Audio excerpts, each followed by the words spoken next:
We need to sell our story. Tell people stories about Botswana diamonds. I talked about branding the Botswana diamond. It's not about just the diamond. It's about the downstream activities that come up with the Botswana diamond. You saw Letesi there. You saw beauty queens there. You saw makeup. You saw a whole host of things. It's not just the diamond. Today, the guest is very special, coming from a mining house. But today is actually very special because they are the sponsors or the founding sponsors of a very special day, which I'll mention later about what it's about. But today we have man Naseem Lahri. Hi Naseem. Hi, how are you? I'm good. I've been saying, I don't know if it's true, that you are the youngest woman MD for a diamond mine. I don't know about whether it's mining in general, but for a diamond mining company. I joined Lucara in 2013. In 2018, I got promoted as the first female MD in diamond mining and in mining in Botswana, and then the youngest in the world in mining. Companies have not made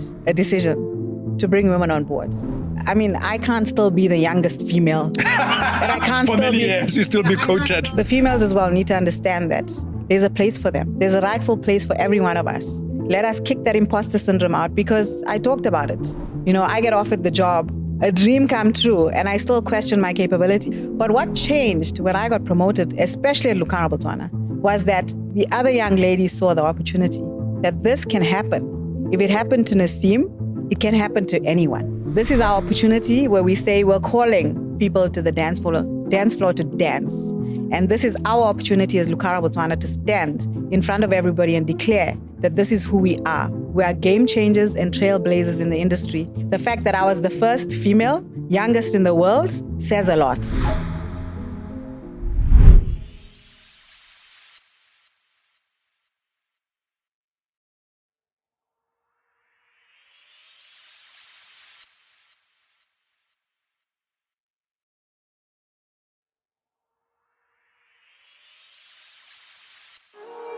Welcome to the GrowthWell Podcast, where we tap into a well of knowledge, innovation, and leadership to fuel Africa's growth.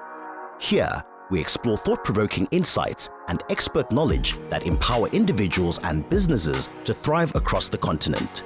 Whether it's personal development or professional advancement, our conversations inspire action and impact. This is GrowthWell, where ideas flow and growth begins. Let's dive in.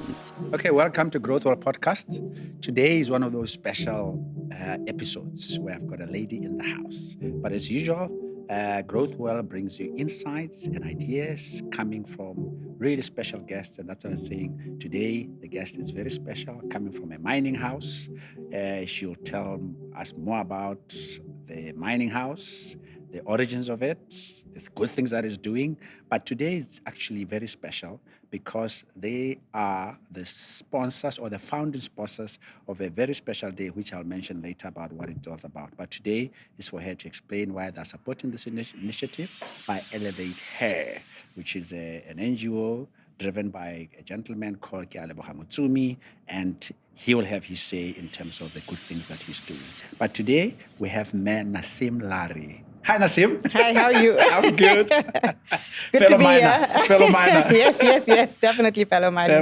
You know, when you were speaking earlier at the thing, I was just imagining, you know, when I was joining in the 90s, when I was, an engineer, there's like, you know, having a lady MD of a mine, it was nothing near our lips at the time, isn't it? Yeah, times have moved I don't on, think you could spell lady at that time. Yeah, we had these macho managers and general managers. Yeah, but welcome to GrowthWell. Thank you very much. Thank you for having me. And you're looking privilege great. and honor. Bright. Thank you. I know today you're supposed to be bright colors. Today's a fun day. Yeah, it's a fun day. It's a ladies' day. It's a ladies' day. This is how we rock up to the mine. This is our PPE. And I like to start on a light note. And you said something special there. You know, I'm very strong on well-being and happiness, especially at work, also family and life in general. But you said something about leave days, specifically paternity and maternity leave at Lucara Mine. I mean, I wasn't aware of this. This is for me, extremely progressive. I have to add, very unlikely to happen in this environment. So it's a real break. So tell us about why you do these things which are not very common. These are things that you hear about in the Scandinavian countries, in Canada, those type of progressive countries. Tell us about why at Lucara you do those. Well, firstly, because I'm a progressive woman. Oof, maybe that's why. Okay. But I'm a dreamer. I'm somebody that doesn't follow norm. Okay. So the one thing I realized, and being a woman growing up with my kids, very difficult space to be in. Trying to juggle your career with kids and meetings, especially, the one thing we don't get right, whether we're male or female, we do not understand is as you climb up that corporate ladder, it just gets worse in terms of time. And I found that I had my son in 2000. I was still at Deloitte, starting my career, that sort of thing. So it wasn't too bad, but it was difficult because when I started my career at Deloitte's, maternity leave was very strict. 6 weeks before your due date, 6 weeks after. No chances taken just in case you got sick. So I sat at home for 6 weeks waiting for this boy to come, and he just didn't want to come. He pitches up on his due date, right? And what do you do in those 6 weeks? It's wasted time. You don't spend time with your child. And as a first-time mother, you want to be with your kids. And I only get 6 weeks with my child, and I have to go back to work because I've got mortgages to pay, and I just bought a car. worst timing, but I bought a car, and there were obviously bills to pay, whatever it is. So you don't have the privilege of staying at home. But then you have 6 weeks to be with your kids. Breastfeeding is an issue. You start wanting to breastfeed your child. You just start teaching the child how to latch on you. Sorry for the words. But, then all of a sudden you have to be at work. And this kid is now used to you being there, but you can't be with the child. So I think for me, that was lesson one. And I realized, maybe I shouldn't work. Then, life gets the better of you. Then I have my second one. My second one I had at Botswana. I can't lie. The very progressive leave day policies there as well. I mean, you've worked there. You would understand. At the time, very, very progressive. And I got, so let me just backtrack a bit. So 6 weeks before, 6 weeks after, I have a mortgage and my pay gets cut. Okay?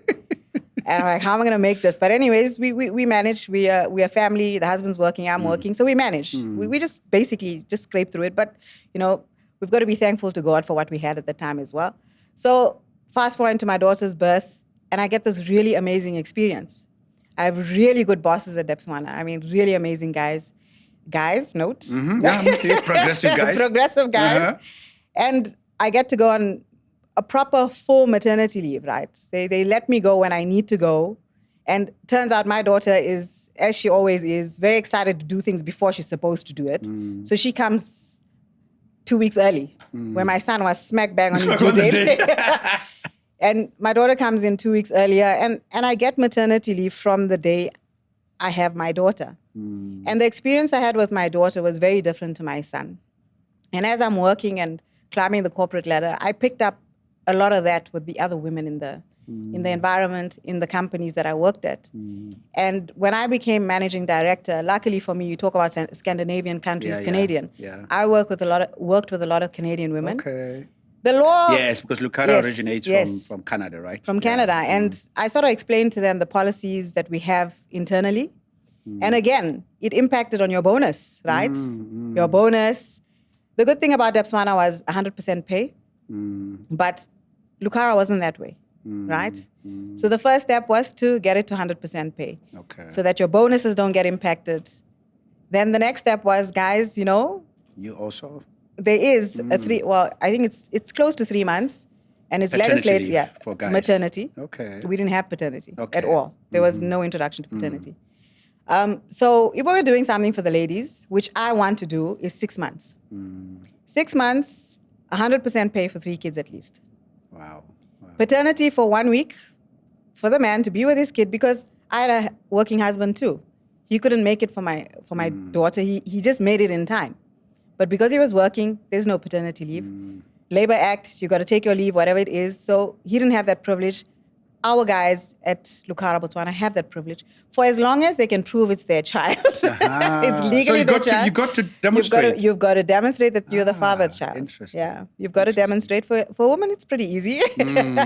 But for the male, you've got to demonstrate that you're the father of the child and it's your kid. You get a week off. The ladies get 6 months, 100% pay. You got to be careful of men. Yeah.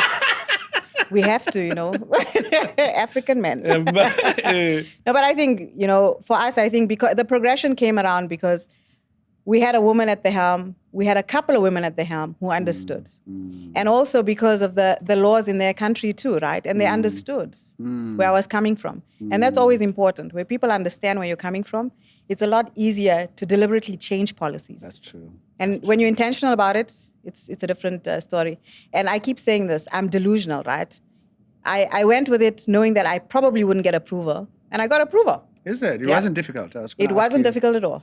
And is it because of Lucara you're a subsidiary of Lucara, and they, in terms of the stance from a Canadian culture, is it from a corporate culture? I think it's obviously the corporate culture. Okay. So in Canada, I think it's slightly more. I think it's about a year, but it's subsidized by the country. Yeah, it is. In this space, the company subsidizes, right? So. Because my son lives in Canada. Oh, okay. And they've had kids. Yeah. And he's had his paternity leave. Yeah, and he's actually able to look after his child as well, right? So the mom can go back to work, and he can then take over. So just remind us again what it is. The 6 months, fully paid, just to sum it up. Our maternity leave is, as of last month, we're the only company, I'll say as of last month because we don't know what has changed. We're the only company in Botswana that gives women 6 months maternity leave, 100% pay for 3 of their children. Wow.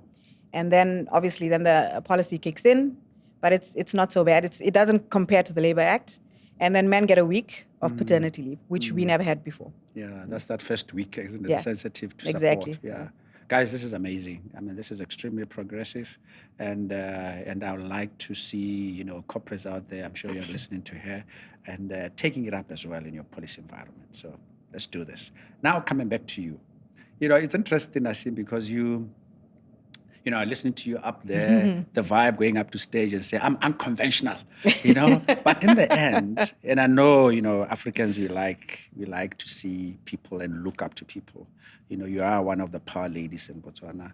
You're one of the, perhaps the first lady to be an MD of a mining house, with a global footing like Lucara. So how do you manage to keep calm and fun and yourself when you have this huge responsibility as an MD of such a company? Yeah, good question. Yeah, there was even a saying, I don't know if it's true, that you are the youngest woman MD for a diamond mine. I don't know about whether it's mining in general, but for a diamond mining company. At the time, look, I can't talk to the statistic now, but at the time when I did get the job, when you were appointed, when I was appointed, 2012, what was it? 20? No, not that far back. Not that far back. I wasn't that fortunate at that point. I joined Lucara in 2013. In 2018, I got promoted as the first female MD in diamond mining and in mining in Botswana. Okay. First female and first Botswana, and then the youngest in the world in mining. Excellent. So yeah. I can't say I hold the record now, but I wouldn't be surprised if I do. Yeah. Because we haven't progressed much. Kudos. This is a big deal for young ladies out there. What's possible? And I hope I'm sure you are aware of that. I mean, this speech that you just gave in front of all those young people is hugely impactful in terms of what they can achieve. Exactly. And I think the important thing in terms of what I said as well is it shouldn't take my daughter or any other girl out there 17 years to get to the helm.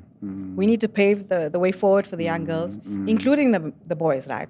I have a son. I've got to take him along. Yeah. But the females as well need to understand that there's a place for them. There's a rightful place for every one of us. Let us kick that imposter syndrome out because I talked about it. I get offered the job, a dream come true, and I still question my capability. Why do I do that? Because as women, we want to be 160% fit for the job. For a man, he doesn't have to think about it, which is a great quality to have. But we generally are our own enemies, right? Because when we get the opportunity, we procrastinate. We shouldn't be doing that as women. And I found myself in that position, and I see a lot of young girls there. But what changed when I got promoted, especially at Lucara Botswana, was that the other young ladies saw the opportunity, that this can happen. If it happened to Naseem, it can happen to anyone. Anyone else. So I think when I got to the helm, then, the possibility was there. Before, it was just a dream. When I got to the helm, it was a reality. And inherently, that year, a lot of females came in and applied for jobs that you Really? conventionally Really? wouldn't get women applying. Yeah. No, it was unbelievable. Like I talk about the first female hydrologist sitting at our operation. We had many women coming to the forefront. In fact, we've got a good problem in the sense that we have more women applying for jobs that you would typically not get women applying for. So it's a good problem to have, but also you then get into a space where you are now being accused of employing females as opposed to males. That's correct, yes. Right? Yes, So yes. you try and keep the balance, but what can we do? We've got ambitious women out there. I mean, you heard the statistics, 51% of the population are women. Yeah, Right? yeah. We're in a country where the first female in the mining fraternity was a minister, right? We've got the first female minister in the biggest portfolio. And that was not now. It was many years ago. It was, 1967, 68, somewhere there, right? Yeah. So, Machepe. So, Machepe, yeah. yes. So, Former minister. Yeah. So, I always feel that she's not former. I always feel she's still She's still in a position. because she's paved the way forward, right? For many of us, right? Yeah. So I think government has always had good policies in place, but I come back to the corporates. What is private sector doing?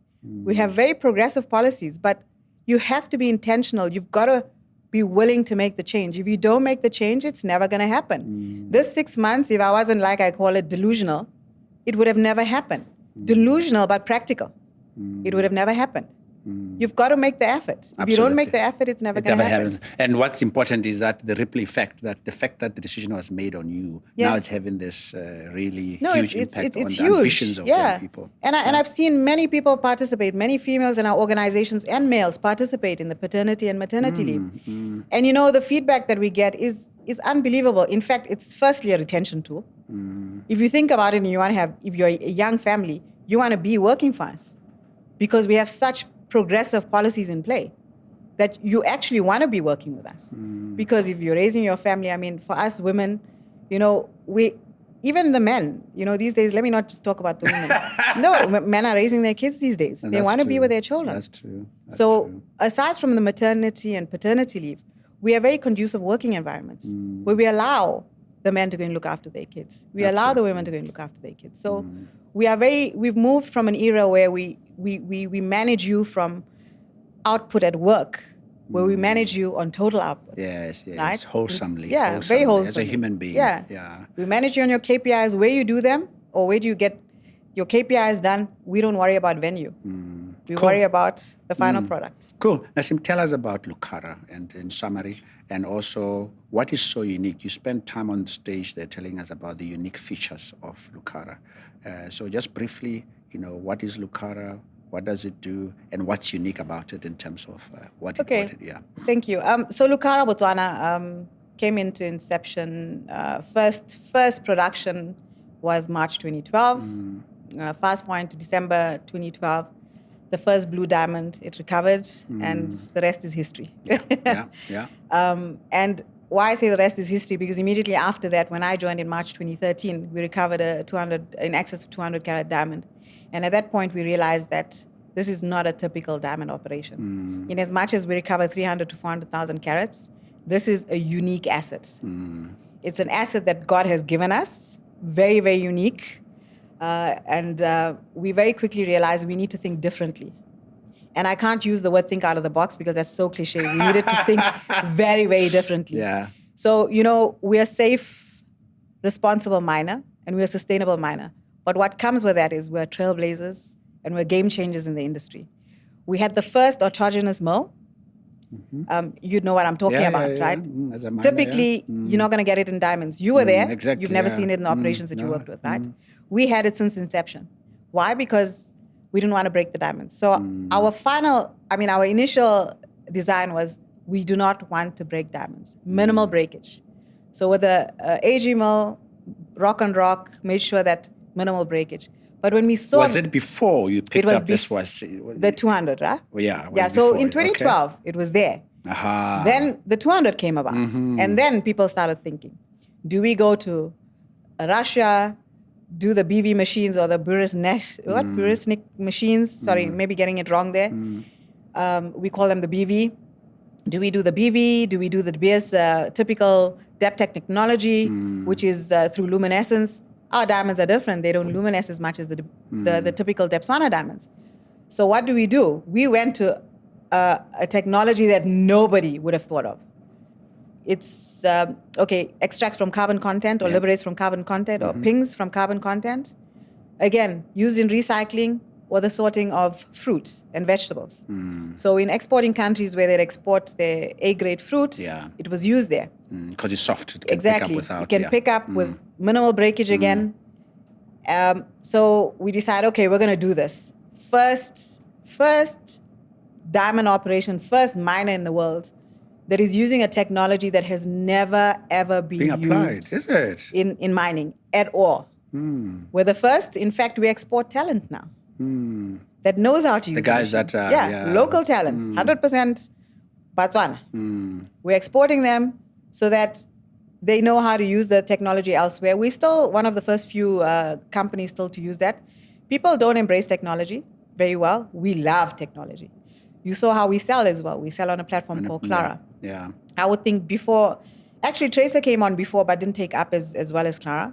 Clara, digital platform, blockchain, all the nice things with a sales platform on there. I talked about COVID. We were selling diamonds. We had no issues. Because Absolutely. Because of digitization that you leveraged, Again, apart from the fact that you do specialize in large diamonds and they still had a market. Yeah, so they had a market with HP, right? That's on the what I polish mean, side, right? with HP, So the HP contract came in there as well. So, consistent cash flow there. Again, we had Clara happening. But even before the HP just came in, I think I can't say during COVID, but just while we were going through the COVID era. And just touch the contract with HP, what HP is in your value chain. Just touch on that. Oh, do you want me to touch on that? Yeah, so that the viewers can know so what we're talking HP came about where we looked at the way we were selling. So we were in the typical diamond business, selling on tenders. That's all we knew. Auctions. And I think what happened for us, where the penny dropped, was when we recovered Lesedi La Rona in 2015. Largest diamond in the world at that time, 1,000. It was actually quad 1, and then we gave it a bath, as we call it. And then it lost weight to 1109. In fact, I asked them if I could go through the bath, but it wasn't possible. But anyways, I mean, I think the lesson we learned there is we took it to auction and didn't do well. We took it to Sotheby's, as you know, and didn't do too well there. Brought it back, and then was eventually sold, and the value that was generated after sale was way more. Just gave you a shock. Yeah, it gave us a shock, and none of us participated. Lucara didn't participate. The government of Botswana didn't participate. Are you free to talk about the numbers of how much? Yeah, it was 53 million. 53 million US dollars, and 3 times in polished value, right? Really? Yeah. So 3 times, 3x. Three. Yeah. Well, it could be more. I don't know. What we know is 3 times. So I think that got us thinking differently again. And I'll use the word delusional. We're very delusional people in our organization.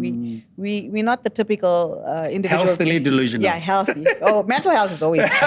Always key. Always. Yeah. Yeah, so I think at that point we realized we needed to do something different. What that was, we weren't too sure. I mean, we're not polishers. We don't know how to polish. But the partnership helped us. And the partnership with HBS, we were on rocky ground for a bit 2 years ago. But I think even prior to that, we did really well.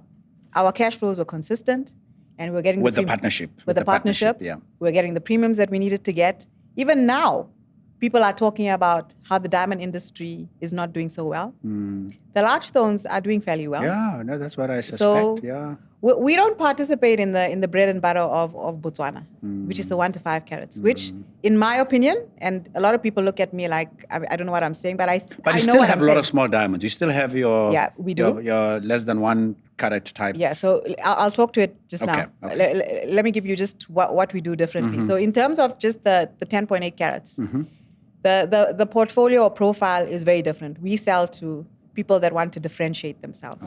So premium is key. They want to stand out from the rest. Got you. Okay? So that's the 10.8 carats. Polished, I did say we pay 10% of royalty to the government. That doesn't happen with any other polisher in country. But with this arrangement, because we are minor, we pay the 10%. No, we don't have to. It was a choice we made. Ah, is it? Yeah, we don't have to. It was a choice we made. So remember, a choice we made knowing that we want the country to participate in the downstream activities. I talk diversification. That's part of beneficiation and diversification as well, right? So that's what we've done differently. This is the 10.8 carats above. Pricing is stable. We're not impacted there. Now, those diamonds are 30% of our production, but 70% of our revenue. Is it? Yeah. 70% of our revenue. 30% of your production, but 70% of your revenue comes from... Exactly. Okay. Your plus 10. Yeah, our plus 10.8. Yeah, that yeah. goes to HB for polishing. Okay. They've got an entity here locally that that polishes as well. Okay. So they've set up here locally. Okay. Yeah. Then you've got the 1 to 10.7. I'll call it 10.7 for ease, right? That we split out. We split on the basis of quality. So depending on the quality, it will either go to high-end diamonds will go to 1 carat, or let's call it 0 to 10.7. We'll go to Clara, high-end, blind bidding, digital platform, blockchain, provenance is key. Provenance. We're selling the story here. Remember, millennial, Gen Z, Zenillians? Yeah. Narrative is very important. Provenance and understanding what these diamonds have done for the communities. Where they come from. Where they come from, what they've done for Botswana. Very, very important. Got you. So we sell on there at a premium. And then our not so great stones go to the traditional channels. Now, understand, 70% of our production are those stones or those diamonds. But impact, 30% on our bottom line. So we don't have the same impact as other producers because of the impact on our bottom line.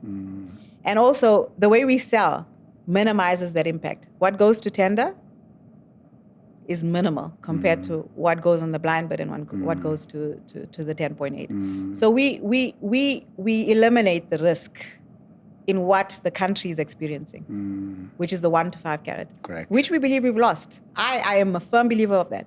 As a country, if we do not move from the American markets, we'll still be in this position 3 years down the line.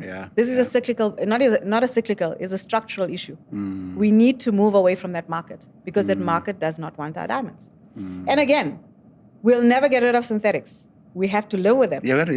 We've got to live with them. Structurally, they are there now. They are there. They have taken the market. And the technology is also going to improve. Of course. Yeah, it's going to improve. And that's why their price doesn't get sustained, right? But we have value in what we hold. We have diamonds with a soul.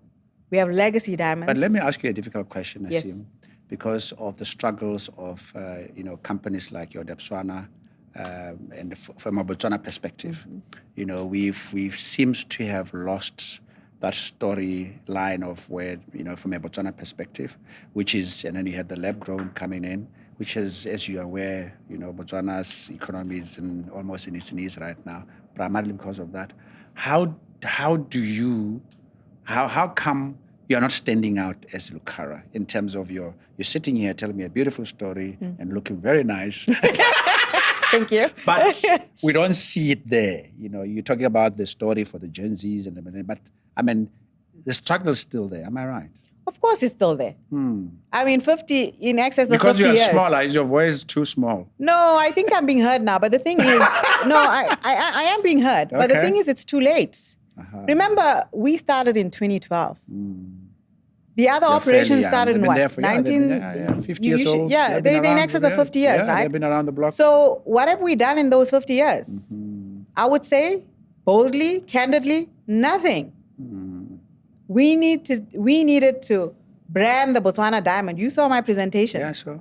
Brand the Botswana diamond. Tell that story. If you go to the States right now, 2 minutes from now, or even after this meeting or this discussion, you go out to somebody in the States and ask them where Botswana is. They don't know. They don't know. I know. We're part of Africa. I know. Yeah. Africa is one country. Africa is painted with conflict. Including where the blood diamonds came from. Exactly. That's why I say we're painted with conflict. Part of that. I mean, last week, 2 people in one day told me that their girlfriends or wives do not want a Botswana diamond as an engagement ring because they feel it's conflict. Really? Yes. Today, like even if you go 10 minutes from now. But you see my point. I mean, you are really, emphasizing the point I'm making, that we're still not, the message is still not there. Yeah, so it doesn't take just one Naseem. It takes many Naseems. And I'll say Naseem because I don't think we're doing enough. Yeah. I don't think we're doing enough as Botswana and as companies in Botswana. One of the things I advocate for is we're really good on social media. Botswana are brilliant. The best nation on social media. They'll pass a test if there was a test. No. We're amazing. We have such creatives on social media, but we're not promoting our lifeline, which is the diamonds of our country. Again, why are we selling to a market that does not want our diamonds? Why? Look, it's very easy to say. Understand that it's not a simple thing, but it's doable. With pain comes significant reward. If we move markets, the UAE, they don't do fake. Yeah. They want natural diamonds. Yeah. UAE. And they are a center that blows to the rest of the world, isn't it? Yeah. Yeah, they're a growing market right now. In fact, looking at the tariffs now, one of the things that are coming out, a big risk for us is Botswana. If we don't eliminate the tariff of I think it's sitting at 15% now. It's 15 years. Yeah. We said, we had a debate the other day whether it's 10 or 15, but I see what was published recently, it's 15. So we're sitting at 15, right? India is sitting at 50%, 50, right? But they've got more benefits going to the UAE and setting up there than they would in Botswana, right? They're not going to Belgium, which is 0. You get what I'm saying? I got you. So I'm saying, why are we wasting our time? Let us market our diamonds in the markets that want our diamonds. Everyone's talking about China, okay, maybe because they're not buying the smaller diamonds. But on the large diamonds, those diamonds are flying, right? Because you have the rich or high net worth individuals that are able to buy those diamonds, that want to set themselves apart from the rest. So yes, it will come with a lot of pain. It's not easy. These things are not easy. And we will, like I said, it's a structural issue. It's not cyclical anymore. For 4 years, the diamonds that we've been selling as a country have gone down in pricing. Things have shifted. So we have to shift. Our strategy cannot be 50 years, a strategy we had for 50 years. No, it can't. Because then you're not going to achieve what you want. And we'll be in this rut for forever. But Naseem, I always say this is my position and feel free to take it apart. Any globally linked supply chain, like what we do with our diamonds, like you said, China is also moved away for some reason. Some say they're going for gold these days compared to diamonds. And then, as you said, the US. But the matter is, you are a leader of a second producer in Botswana. This is a highly important commodity for this country, as we've said. And then we've got Botswana as well. And then we've got Botswana government and leadership. And do we have it in terms of managing the complexity of global supply chains? Do we have the foresight to see the global trends? I'm saying this because my suspicion is that we have not built, like you said, the double-ups on Naseems to appreciate the global complexities. And right now, like you said, we are now reactive. We are not proactive because we haven't had the leaders that read the market trends. And this is what I have in terms of just studying how we do it. Because in the end, it's going to be leadership. I mean, you can say the guys on the social media. In the end, it is the minister. It is our partner in DBS. It is with regard to Botswana and yourselves in terms of how we've led this highly important commodity for these good people of Botswana. Okay, again, allow me to be candid. Yeah. That's why we're here for. And everyone knows that some people say I shoot from the hip, but I don't. But it's just me being candid, right? So I think for me is, as a country, I don't think we knew. I think we knew, but we weren't bold enough to take those decisions. The BS, they have the statistics. There's no doubt. I mean, they know. This is their bread and butter. They know the statistics. Like us, we're in the diamond industry. There's no way we cannot know the statistics. I think for government, what has happened is, for many years, they got what they wanted. And it was easy. In terms of secure, predictable revenues every year, year on year. And they were depending on their for partner. 30, 40 years now. They were depending on their partner, and the volatility in the market wasn't significant. But somewhere down the line, somebody slept on their job and didn't do what they needed to do. In a partnership, you've got to give your bit. Absolutely, and the other one gives. Yes, and exactly. Fight it out if it needs to be. Exactly. Yep. And unfortunately, as a country, we didn't do that. We've been singing this song of provenance since Clara's inception. And even before that, because we want a premium on our diamonds. It is only now, in the last 2 to 3 years, the government is talking the story I'm talking about. But it's 50 years too late, right? You needed to start off before. I mean, I hate to shoot government in the way I'm doing now, but why would you participate in Lightbox? Yeah. Why would you be shooting yourself in the foot? That's just for our viewers, that Lightbox is the lab-grown project from a DBS. Yes. Yeah. Why would you do that? Which Botswana government is a partner. It was a partner. Yeah. Until somebody said, hey, guys, why are you doing that? And then all of a sudden, the light bulb went on, right? But that's, as a government, you need to participate. You need to be part of the process. You cannot allow your partner you know what? The beers have done great for us 50 years ago. Maybe not so great now because things have changed. And I think it's not just the De Beers initiative. It's everyone in the industry. It's Lucara, it's De Beers, it's government. Exactly. It's Angola, it's everyone that's the leadership of the industry. That's what I'm saying. Yeah. Why are we shocked? Absolutely everybody. Yeah. So, yes, Botswana, 70% of the De Beers production, but we didn't participate that way from the onset. And I think that's where we dropped the ball because we were comfortable. And I'll say, fortunately for us, the small producers, we can't afford to be comfortable because we've always got to think on our toes. Yeah, so it helps to be a bit small. Yeah, of course. You're nimbler, we're you're never agile, complacent. Never complacent. Yeah. And I like you said the unique thing is the large diamonds, the technology, you bless technology very fast. But the other thing is the leadership. We can underestimate even what you are doing with with the maternity, paternity leave. But that's important for retaining talent, as you said. Yeah, no, of course. Which builds it's on very, the very technologies. important. And this is just a few of the things we do. I'm sure you got there's a lot. There's a lot more. Now let's move on of why we're here, and it aligns to. I know that you do a lot of sustainability initiatives, community work, and that type of thing. But we are here because of this special young man, who's initiated this ElevateHER. Now I think it's in the second year. You and I have been involved, and today it's actually historic as far as it's concerned in terms of launching this moonshot and also the first African Gender Health Index. And you're very close to that. You are the founding thing, and they're looking at unlocking this 100 million to empower 1 million women in Africa by 2030. I mean, highly ambitious. And like I said, I see people like ElevateHER as those ordinary people doing extraordinary stuff, which needs support by corporates like you. So how is that relationship between Lucara and what ElevateHER is doing with ElevateHER project and today's work and the big signing that you just did?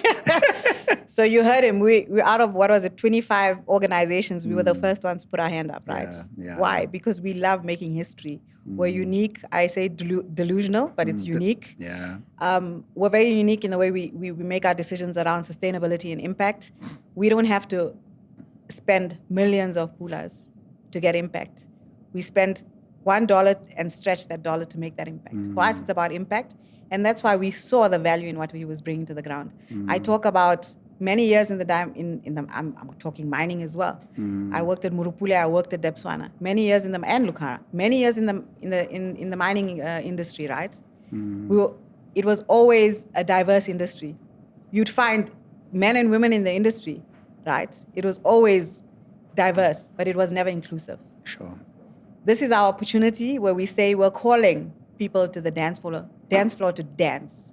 And this is our opportunity as Lucara Botswana to stand in front of everybody and declare that this is who we are. We are history in the making. We are unique. We are game changers and trailblazers in the industry. The fact that I was the first female, youngest in the world, says a lot. It does. Right? It does. It says a lot of unnecessary things. It's a great achievement. Yeah, it's historic. But it says a lot about where we are. And have we progressed? No. And that is so unfortunate. So for us, we want to make a difference, and a big difference. And that's why we're involved in this project. And I'll talk about SDG 5 and SDG 17. But I think if we personalize it, and we take absolutely every young girl and every young boy as our kids, what are we doing for our kids? How are we paving that way forward? And for me, ElevateHER is a big way in changing the narrative and saying, it's never going to take you 17 years. And fortunately or unfortunately for you, you're not going to be the youngest in the world because we are all participating. And all young females are participating. All males are participating. And we want to become, a lot of people bash me and say, oh, but it's, women have had it hard. Yes, of course we've had it hard. But we can't leave our young men behind as well. That's true. Because then we're exactly the same as that man that didn't promote me. That's correct. Or that woman that didn't promote me. Yeah. Actually, there are issues with the young men, which is a different matter. Yeah, no, of course. Yeah. But where I sit, I sit as a mom. And when I sit as a mom, then it's a very different perspective. I understand what people have done to me as I grew up in my working environment. I've seen it. And it's not just the men, hey? It's the women too. So bottom line is, what are we doing differently? And this is the opportunity to do things differently. So tell us about the project in terms of what the intentions of the involvement of Lucara on this moonshot and the index. So I think the index, and you'll see I'm avoiding to address the index issue because you've heard me. I'm not a quota kind of person. Okay, yes. I don't do quotas. I'm not going to say I'm going to meet 35%. I heard the 35%. Yeah. I like things to work organically. And organic is sustainable. Targets are important. I'm not saying that they're not. But if you aim for targets, it then is not organic and sustainable.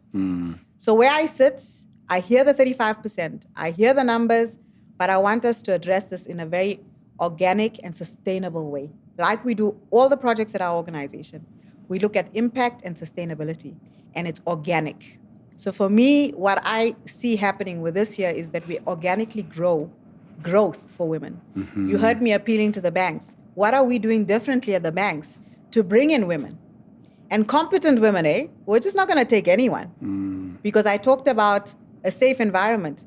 Mining is not easy. It's a cutthroat business. I know. It's not easy. You know better than I do, right? You right know what it takes. Face. Yes, Yeah. exactly. You can't afford somebody going home with one finger or one hand less, right? You can't afford that because it has a big impact. Again, for us as a nation, it's a bigger impact because absolutely every one of us is impacted by the business. So we need to look at these things in an organic manner. I've heard the statistics, and I have no issue with the statistics. But the way I see this happening is our involvement comes in from ensuring that we have organic ways of making this sustainable for women in the industry, and also to make sure that when we get involved, we bring in policies that will create the sustainability.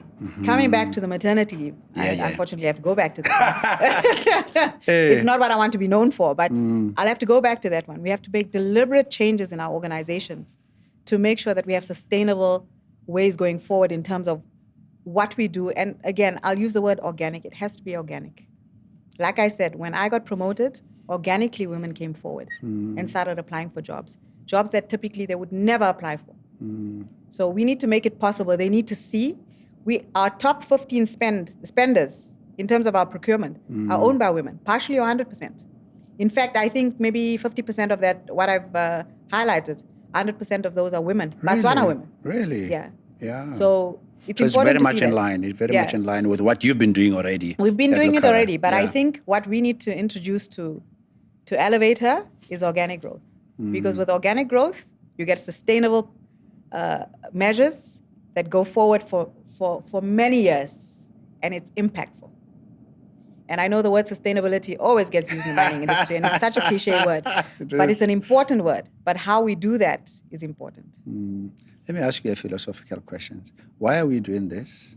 Why do we have to have a session dedicated? I mean, the statistics have been thrown around that only 1% of procurement go to women businesses in industry. I mean, that's a horrific figure. And as a leader, why do we have to, like you said, in the modern age, and still be talking about women? Just in short, what is the underlying problem that's make executive time like yours to be spent on this issue today? Interesting. Again, we're talking candidly here. Yeah. I'll give you a rough example. We're doing some work as lead for a major mining company with no name, and we're working with the executive team. And there's only one lady in the board, in the boardroom. So, yeah. That still exists, right? Yeah, still because exists. companies have not made a decision to bring women on board. I mean, I can't still be the youngest female. And I can't For still many be... years, you still be I can't quoted. still be the first female Motswana. Okay, that I'll probably remain that. But I mean, I can't be the only one in mining. I talk about South Africa right now. They've made a concerted effort to put women at the forefront. And organically again, right? They don't just promote women. No. You've got to bring something to the table. I didn't just get promoted because I was female. I brought something to the table. And unfortunately, the industry that we are in, I won't call it male-dominated because there's no man that can dominate me, but I'll call it male-populated. Highly male-populated. We are seeing women coming to the forefront, but as different leaders come on board, depending on who those leaders are, especially the males, some of them are old school, right? When they come on board, they don't see the women again. So that's why you hear me saying it needs to be organic. Your policies need to ensure that they are deliberate in terms of how things can happen for females going forward. I say I don't talk about quotas, but some organizations probably need quotas. Because it's got to happen. Yeah, it's got to happen. Yeah, otherwise it will just take years and years, it's going to take forever because I've seen progression in some organizations, depending on who was leading the organization. The minute the leader goes out, and I'll call the person a progressive man, the minute he goes, it's back to normal. And remember, culture doesn't help us as well, right? So we've got this cultural thing that we're dealing with. In some organization, culture is more entrenched than best practice. You would call it that. I think in our organization, we talk about we're a world-class organization. We benchmark against world-class organizations, and that's why we're finding ourselves there. And our policies are deliberate to make it easy for anybody to come on board. Not just women, but for anyone. So we're very gender neutral. But unfortunately for other organizations, it's not. And I think that's fundamentally the problem we have. I talk about the country. Country has great policies in play for women. But look at cabinet right now. Yeah. Not even cabinet. Even parliament. Just look at parliament. I was going to go there. Look at parliament. Look at parliament, Why? Because maybe it's not conducive for the women to be there. It's a cutthroat space. I mean, I spoke to somebody in politics and she says it's so bad. You think it's bad in mining for women? Come to politics. Come to politics. And I see it. It's rough. It's tough. It's rough. But even the language used, everything is just look, so... I'm being very polite now, but I have a couple of words that I could use, which I'm trying to avoid using. And that's mining language, right? You go into the mines and you know what I'm talking about, right? I know. Because it's unfortunately was a man's world, right? It was a man's world. Right now, in our board at Lucara Diamond Corp, the CEO has changed. The dynamics have changed. I'm not the only woman in the boardroom, but we're few. But we still have representation at the local level, which is important. Because at the local level, we still have a lot of women in the board. Okay. Yeah. So things do change, but it depends on how it changes. We still have progressive men on the board, which is great because they listen to us. Absolutely. So that's always important. I think also if you look at the dynamics, and I always talk about progressive men because I am where I am because of a men. Progressive man. Yes, exactly. Okay. Now, still linking up to the women in positions of making decisions of leadership and so on. You have, as you said, you are there, but you are a Botswana lady at the time, relatively young, as you said. In addition to that, being a Muslim lady, how has that played out? I mean, in the end, apart from Lucara, it's a man's world. Of course, it's a man's world. How do you now? Because and I'm saying this because you still look like you are the Naseem, if you know what I mean. Because some people, the environment changes their complexion, if you know what I mean. How they approach the world. So how have you? And you said you're a candid lady, and I'm sure you've had some awkward moments that have hit you. I've had a lot of awkward moments. Let's be honest here. But again, I'm true to myself. I'm true to my values. That's always something I'm always true to. I'm firstly a mom. You always hear me talking about it. I'm a mom. I'm somebody's daughter. Yeah. Okay, I've got to, and I'll come back to the Muslim just now. But, as Botswana, culture, our values, you've got to represent your family. Correct. You've got to represent your family, the reputation of your family. So firstly, as my father's daughter and my mom's daughter, I've got to think of their reputation first, right? Correct. Secondly, I've got to think of my kids. What example do I want to set for them? And it's not changing who I am as an individual. And again, coming to my religion, whether I'm Muslim, Christian, I'm God-fearing. Right? Or whatever religion I am. Got you. I'm God-fearing. So for me, that's very important. Coming back to the fact that I'm female and Muslim did bring a lot of dynamics into the room. I can imagine. Because of the attire. This is a different podcast.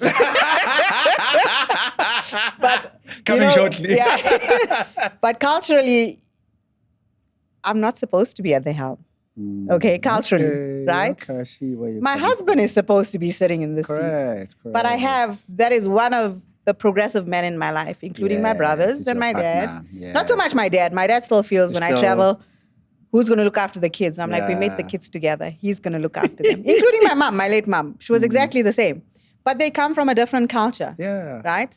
It's culture. We're a different generation. I can't say different culture, but different generation. Let's talk about generation. So my dad still feels like every time I travel, you're traveling alone. Like women are supposed to travel alone, right? That kind of thing. But, like I said, I'm very different. I'm always fighting this battle of women empowerment to the point that sometimes I see myself sitting as my mom where I see my daughter and I'm like, I don't think she should be in that environment. Because I know what it's about, right?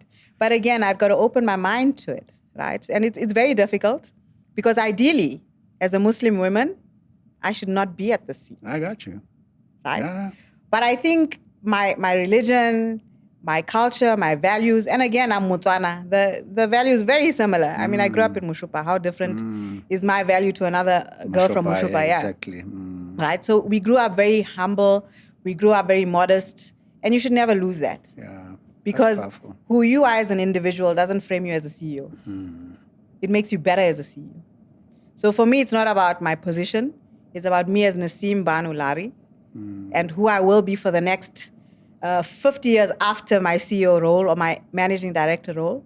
And it's also about what legacy do I want to leave for my children and the women that follow me. So that's very important. So you've remained authentic. Yeah, always. I'm just who I am. And you know why I'm asking this. I've seen a lot of leaders. As you know, I do consulting. I meet a lot of CEOs. And I've seen CEOs that that's a facade because you are playing to the position.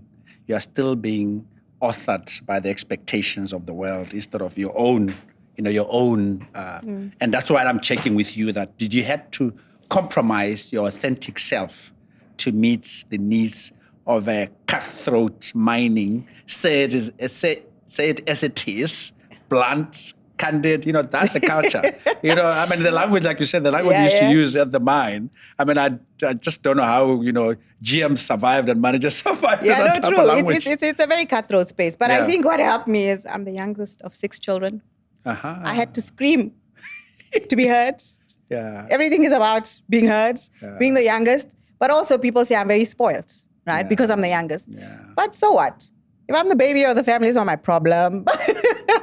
But I think I grew up in a big family, and I also grew up again. I'll come back to the values and the fact that I'm God-fearing. At the end of the day, yes, you are tempted. A lot of people are tempted. Equally me, I'm human. Human beings are human beings. Correct. You're vulnerable. Yeah. We're vulnerable We're all to vulnerable circumstances. to certain things. But what I feel is if I'm not authentic to who I am and I don't stick to my values, then I'm not able to lead my organization. So I'm generally, my nature, Naseem, I'm very open. My arena is this open. So I will tell you what I feel. And 2 minutes later, you and I are friends, right? That's who I am. And I will always remain that person because it's worked for me for all my life and will continue to work for me. Because after this role, I don't know where I'm going to be. And they always say, don't forget the people that you've left behind. Yeah. And I firmly believe that I've seen that happen to people, and I don't want that to happen to me. So I will always be respectful to people. And it's, again, I'll bring it back to my upbringing, my fear of God, and the fact that, we're all human at the end of the day. Somebody has something. If I see you today and you're in an off mood, it's because something is going on in your life, right? And I've got to be respectful for that. But when it comes to work, it's not personal. Because then it's about the bottom line of the organization, right? Yep. But we're all human. I need to understand that. But again, I'll come back to bottom line. When we're in these jobs, we've also got to maintain the bottom line and the mandate of our organization and what we're doing. So don't judge us for that. as individuals. We should never be judged for that, but judge us for who we are as individuals. Yeah. Yeah. Great stuff. And I like the anchoring on values. I always tell people that values and your sense of purpose in life will take you through many things. But importantly, you got to remain authentic. I think people have to accept you as that. Now, let me, as we go towards the end, put you as an executive in Botswana. Obviously, you travel, you meet the big boys and girls in political spaces and everything. Now, if you, and I'm saying this because Naseem, Africa is struggling. We're still the poorest continent. We are looking at 1.3 billion people, same as China, same as India. But if you look at all the statistics, it doesn't look very convincing. And you got, good, executives like you. I always say, but you got all these. What's going on? Right? And so if you were to, and in Botswana it's no different. And sometimes we put a lot of pressure on the political leadership. As you said, the policy is actually quite good. They're very good. So in terms of the corporate leadership of Botswana as a total, and the struggle for diversification, the struggles that we have, what would the two things, if you were to have coffee with Comrade Dumaboko, what do you say, sir, for us to crack the struggle of putting Botswana on the map, start leveraging the diamonds for diversification? What are the two things that you put on his table? Say, highly consider these two things. Yeah. Yo. I could do three things, but I'll give you two. All right. Very easy things. Okay. Very, very easy things. Firstly, our diamond should never leave our country. Okay? Never. We should process them to the last, whatever it is, to the final product. If you don't mind me citing something. Please do. In terms of Ethiopia. Coffee. It doesn't leave Ethiopia anymore? It does not leave Ethiopia. Or it leaves Ethiopia processed? Processed. As Ethiopian product? As an Ethiopian product. African country, okay? Best coffee. They're sitting number 5 in the world right now. I know. Best coffee in the world that you'd get out of Africa. Best coffee in Africa, okay? Ethiopia. I'm going to bring another example into play. Ethiopia is a good example. Not so great example. West Africa, teak. Teak? Teak. Teak wood? Wood. Okay. Where does it get processed? In Italy. What do we love? Italian wood. I don't know if that's Italian wood, but that looks like it. Italian wood. We will pay the price for an Italian piece of furniture, but when it comes out of wherever it is, Ghana, wherever it comes from, are we going to pay that price? No. But yet the expertise are in Africa. The raw material is in Africa. We have the diamonds. Why are we processing them out of country? I'm sure if somebody hears me, Naseem, what are you saying? But no. As Africans, we're not patriotic to our products. We're not. Processed in Africa. Diamonds, processed in Botswana. We have production here. We've got value here. We've got the largest diamonds in the world here. Come on, that's guys. So unique. How unique can it get? 9 out and of you 10. got John Eng with the best jewelry in terms of the, And I always say, if they were to put in an XRT, that I wouldn't have a job. You see, I'm doing that. And I don't know why they haven't been, by the way. I've been wondering why they have, this is a different podcast, right? Okay. So that's not podcast number 3. Yes. Okay, that first. All right, yeah. Right? So let's do diamonds here. Yeah, do diamonds here, like every other African country. And take the risk. Yeah, because we have to there's take the always risk. pandis who say, don't do that. Yeah, you are going to go in the death line. we don't need to listen to those It's naysayers. We've got the expertise locally. We've got the mining expertise locally. We can create the polishing locally. Gotcha. We can bring in the expertise if the we have talent to. that's required. Yeah, we can bring it in. It's not a problem. Secondly, we need to sell our story. We talk about zillions. Hello, they worry about what these diamonds have done. I talked about Africa being one country. Where's Botswana in Africa? I cite another story where somebody tells me that they have an ethical engagement ring for their daughter. Firstly, why are you buying an engagement ring for your daughter? That's a different discussion, right? But I pull out, I don't have my phone on me. No, I don't. Yeah. I pull out my phone. Very smart lady trying to tackle me on how ethical a Botswana diamond is. She clearly didn't know who we were. Is when she it? started, How unethical? Yeah, Is a Botswana it? diamond is, yeah. She didn't know who we were. Which So continent, by the way? Where's that? Is it the States? Or? Yeah, American lady. She came to me when I was in New York. We were marketing Botswana diamonds. So my tagline when I'm on stage is, this is a Botswana diamond, it's a Lucara Botswana diamond. And I say, my diamond empowers a child a family, a community, and a nation. And we talk about what it does, builds clinics, hospitals, roads, infrastructure, everything, right? And this lady comes to me and says, oh, I bought a synthetic. I don't call them lab-grown, just by the way. So I bought a synthetic, and she's telling me about how ethical her synthetic is. I move her away from that discussion.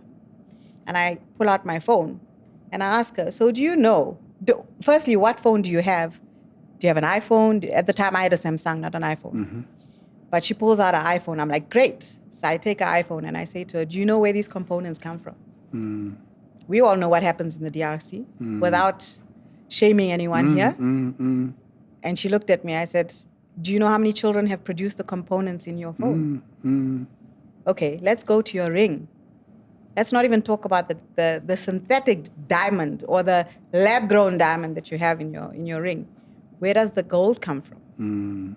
We want to talk about ethical. Let's go to the basics, right? Let's just go to the basics. Let's unpack it. Yeah, let's unpack it. So where was this lab-grown grown? Who benefited from this? And I said, you don't have to answer me, but I'll tell you about my diamond and what it's done for a nation. So, yeah. Then eventually, I think the penny dropped for, I don't know what, maybe 45 minutes into the conversation, very long. But long story short, she understood what I was getting at. Oh, really? But the question that she asked me, and I couldn't help her with, which is why I say we should process here locally. She says, where can I get a Botswana diamond from? Thank you. I've been hit with that as well in the past. Where do I, I was so embarrassed. It's a very embarrassing question. Yeah. It's extremely embarrassing. It is. And I managed I had a visitor here from the States who wanted one.